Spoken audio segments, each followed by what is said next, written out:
Hey everyone, my name's Kellen, and I will be replying to the week one human diversity circle activity chart. Um, First was a few questions that need to be answered. The first question asked was, "What does in Christ mean to you?" For me personally, as a Christian, I would say it's the core value of our faith and our Christianity. When we say in Christ, we are talking about when we're praying, we'll say through Christ, in Christ, about Christ. And really, that just means that we are trying to live a Christian lifestyle, a godly lifestyle.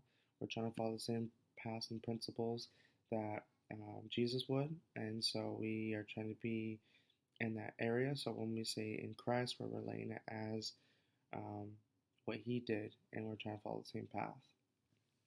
As far as my chart for my primary circle, I listed age, sex, sexual orientation, ethnicity, and race. Um, these are essential for me because, to give an example, I am a 26-year-old Mexican American. I'm Hispanic. I am a male, and I am married. And those labels, I don't really want to say labels, I guess, but those areas help identify who I am and the person that I am and want to be. And it is um, kind of what gets me up every day. It's my main label, if you want to call it, I guess. Um, for and like for my faith, they mean a lot to me because they help guide me in my direction, any kind of direction.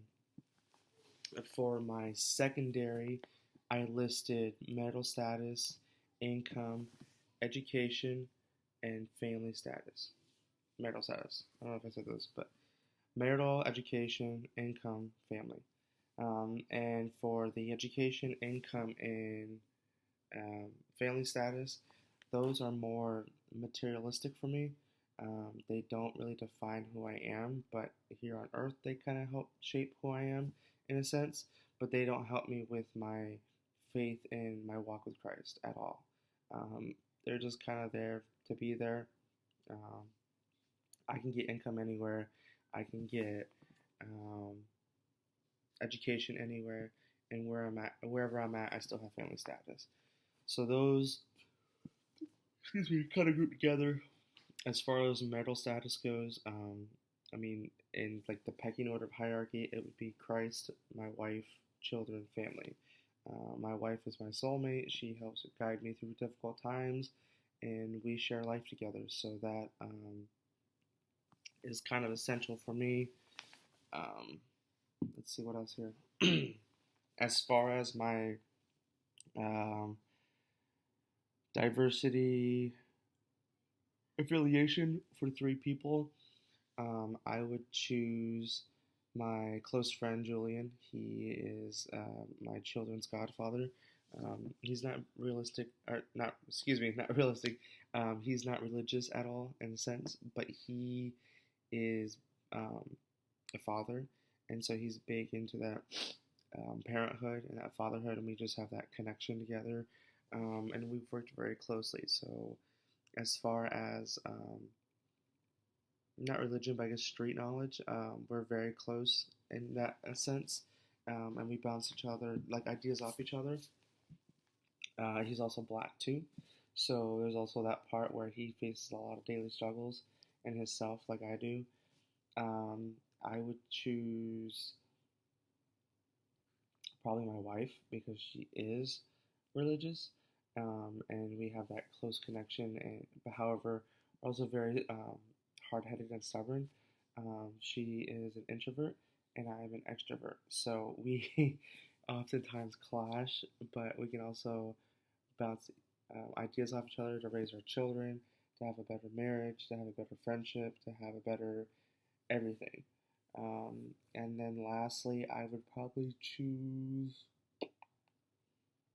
probably my neighbor, Tom, just because he is an older white man.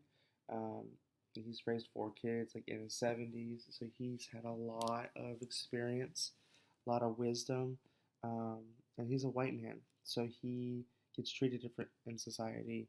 Um, and so being able to sit down with him and hear his story, where he came from, and everything is really cool. It's a really cool dimension to look at, for sure.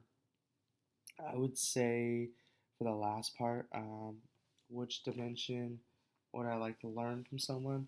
I would say someone from a different country that has a different, how do I say it? A different tradition and order of things. An example would be for me, I have back in Mexico for lunch. It's called a siesta, and the dads will come home from lunch, and they will have an hour to eat, and they'll have an hour to sleep. So it's a 2 hour lunch, and then after that they get up and they go back to work. We don't do that here in America. It's like a way of life. That's the word I'm looking for. I'd like to see someone from a different country and see their way of life and see how different and how similar it is to the way we do things here in America. Hope to hear from you guys soon. Thanks.